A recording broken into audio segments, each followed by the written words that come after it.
गोविंद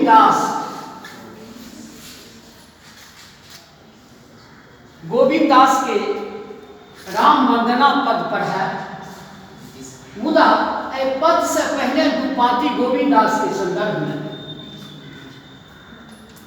कहल जाते जे विद्यापति का परंपरा के सबसे सबल हस्ताक्षर काव्य परंपरा से की अभिप्राय, विद्यापति काव्य परंपरा से की अभिप्राय, विद्यापति काव्य परंपरा से की अभिप्राय जे विद्यापति कृष्ण भक्ति में पद्यक रचना केले, कृष्ण विषयक भक्ति मूलक पद सेहो लिखले आ कृष्ण विषयक श्रृंगारिक मूलक पद सेहो लिखले। आ ओइ पद्यक कारणे विद्यापति एतेक लोकप्रिय हुआ, एतेक प्रसिद्धि प्राप्त केले जे समकालीन आ परवर्ती, समकालीन में विद्यापति के समय के जे कवि छला आ परवर्ती माने बाद के कवि ओइ काव्य परंपरा के, ओइ काव्य के विषय वस्तु के अपना के लिखैत गेला। ओ बनि गेलै एकटा परंपरा, ट्रेडिशन जेकरा कहै छै। तो विद्यापति काव्य परंपरा के सबसे महत्वपूर्ण कवि के रूप में गोविंद दास का मानल जाइत अछि। गोविंद दास आ विद्यापति में अंतर ई जे जतय विद्यापति सहज, सरल, सरस आ बोधगम कविता के रचना केले, पद्यक रचना केले, ओही ठाम गोविंद दास सरल सहज तो नहीं लिखले, मुदा हुनकर भावार्थ जे भेल, भाव पक्ष जे छलै, जकरा कला सेहो कहल जाइ छै, कला पक्ष, हुनकर जे भाव पक्ष छल, अर्थ में जे गंभीरता छल, अर्थ जे गंभीर भाव से जुड़ल छल, ताही में वो महारथी सिद्ध भेला, महारथी हासिल केले। कारण गोविंद दास के संदर्भ में कहल जाइत अछि जे गोविंद दास के पद नारिकेल फल सदृश अछि। नारिकेल फल सदृश के अभिप्राय भेल नारियल के फल केहन होइ छै, ऊपर में कठोर आ भीतर में मुलायम। शब्द के अर्थ लगायब कठिन, मुदा जखन ओहि शब्द के भावार्थ पर जेबै, भाव पक्ष पर जेबै, तो अत्यंत कोमल, मनोहर आ हृदय ग्राह्य। तो गोविंद दास जे पद लिखले, ओहि पद के जखन संग्रह भेलै सबटा पद के, तो ओकर नाम देल गेलै श्रृंगार भजनावली। अर्थात हुनकर पद में श्रृंगार में भक्ति छै। श्रृंगार ककरा कहबै? श्रृंगार रस छै। श्रृंगार प्रीत के, प्रेम के, ओकर अस्थायी भाव प्रेम छै, अर्थात प्रेम विषयक पर, माने प्रेम में भक्ति। विद्यापति जहिना कृष्ण काव्य पर भक्ति मूलक आ श्रृंगारिक मूलक दुनू पद्यक रचना केले, तहिना गोविंदो दास श्रृंगारिक मूलक आ भक्ति मूलक दुनू पद के रचना केले आ विद्यापति जकाँ कृष्ण विषयक पद खूब लिखले। मुदा कृष्ण विषयक पद से हट के एक आध दोसरो देवी देवता के लिए पद्यक रचना केले, ताहि में वो राम के प्रति अपन हृदय भक्ति भाव के समर्पित केले। शीर्षक के नाम अछि राम वंदना। जय जय श्री राम रघुनंदन जनक सुता रतिकन। जय हो, जय हो, वही प्रभु राम के जय हो, जे प्रभु राम के छै तऽ रघुनंदन, रघुकुल के नंदन, नंदन में होइत अछि पुत्र, आ आ जनक सुता रथिकन। जनक मने राजा जनक, सूत मने पुत्र आ सुता मने पुत्री अर्थात सीता। आ रतिकंत, रतिकंत मने स्वामी होइ छै। आ कामदेव के पत्नी के नाम अछि रति। रतिकंत अर्थात कामदेव, कामकंत मने स्वामी आ रति नाम भऽ गेलै कामदेव के स्त्री के नाम। अर्थ की भेल? रति के स्वामी अर्थात कामदेव। जनक सुता मने सीता के ओ स्वामी छथि से केहन? तऽ कामदेव छलन। हुनकर रूप केहन छै? कामदेव छलन। कामदेव के साहित्य में, भाषा में, भाव में, पद में सबसे बेसी सुंदर मानल गेलै है कामदेव। तऽ कहै छथिन जनक सुता रतिकंत। ओना बीच में हाइफन छै, दोसरो अर्थ एकर लगा सकै छी। जनक मने राजा जनक, सुता मने पुत्री अर्थात सीता के प्रेम के ओ स्वामी छै। सीता के प्रेम के ओ स्वामी छै के? प्रभु राम। सुर नर बानर खच्चर।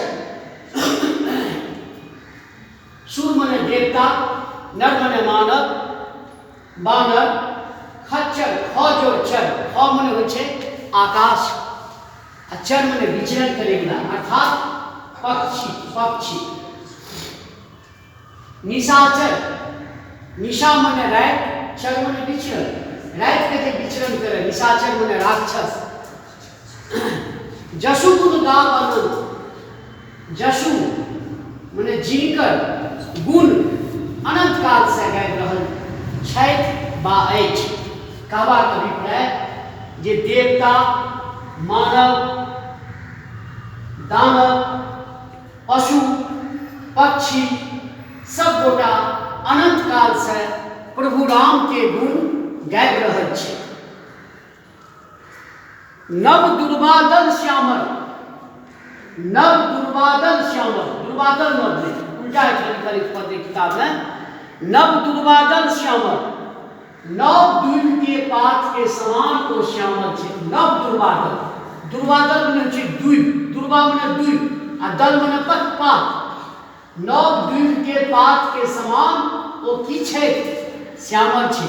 आब नव द्वीप के पात के की लक्षण? नव द्वीप के पात के की लक्षण? नव द्वीप के पात के लक्षण होइ छै जे ओहिमे हरापन कम रहल आ लालीपन बेसी रहल। हरापन कम देखबै नव द्वीपक पात में जे हरापन कम रहल आ लालीपन बेसी रहल। तऽ नव दुर्बादल श्यामल प्रभु राम के जे श्याम रंग छै ओहिमे हरापन कम आ लालीपन बेसी। नव दुर्बादल नव द्वीप के पात के समान ओ सुंदर छै। आ कंच नयन रंग के। कंच होइ छै कमल। नयन जे छै से कमल सनक छै। नयन छै कंच नयन। कंच नयन मने कंच मने कमल, नयन मने आँखि। आँखि जे गुण छै से कमल के आकार में छै, कमल सनक छै। आ रंग वीर, रंग में वो वीर छै। रंग में वो की छै? वीर छै। वाम धनुधर। वाम धनुधर वामा भाग में वो धनुष के धारण केने छै। आ दहिन निशित से। आ दहिन भाग में निशित मने होइ छै तीक्ष्ण तेज। निशित मने की होइ छै? तीक्ष्ण आ तेज। वाम भाग में धनुष के धारण केने छै आ दहिन भाग में तेज आ तीक्ष्ण बाण रखने छै। जलधि कोटि गंभीर। जलधि मने होइ छै सागर। जलध मने सागर, कोटि मने करोड़। एकटा सागर के बरोबर नहीं, करोड़ों सागर के समान। करोड़ों सागर के समान वो गंभीर छै। श्रीपद पादुक भर धर थारू, श्रीपद पादुक धर धर थारू, प्रभु राम केहन महान छे, हुनकर छोट भाई भरत के भक्ति भाव केहन अछि। अब तकरो चर्चा पद में भेल ये जे श्रीपद पादुक श्री राम के पैर के पादुका अर्थात खराम के रख के धर्म में रख के भरथानुज, भरत जोड़ अनुज, अनुज में है छोट भाई, भरत सनक छोट भाई चामर छत्र निछोड़ी, लिखल किताब में बामर, एकरा चामर कहलिए, चामर छत्र निछोड़ी। चामरी एक गाय होइ छै जे पहाड़ के कंदरा में गुफा में रहै छै, ओकर जे केश होइ छै ओ केश बहुत कोमल होइ छै, जेना सॉफ्ट केश छै, बहुत मोलायम। राजा महाराजा सब ई राजतंत्र के जखन अहाँ वातावरण के अपन दृष्टि पर आनबै तखन एकर अर्थ लागत लोकतंत्र में ने राजतंत्र में जे राजा महाराजा सब बैसे कतो छतरी बड़का, जेना एखन गेट पर अपने सीएम कॉलेज के गेट पर करलो दुनिया मुट्ठी में कियो कोनो कंपनी वाला लगा दे, ई पहले सब कंपनी नहीं लगबै छै। परतंत्र भारत राजतंत्र में एखन तो लोकतंत्रीय व्यवस्था छै, वो छत्री राजा महाराजा लगबै, आ राजा महाराजा जखन सिंहासन पर बैसे त देखबै जे दूटा चारिटा बालिका एका के दूटा बालिका एका किछु डोला रहल छै, ओ चौर डोलबै, ओहि चामड़ी गाय के केश से ओ बने आ ओ डोलबैत रही। अब धारणा रहे जे ओकर जे हवा लगे ओ स्पंदित करे, ओकर हवा में एकटा ताजगी आवे मनोभाव में, मनोविचार में, क्रियाकलाप में।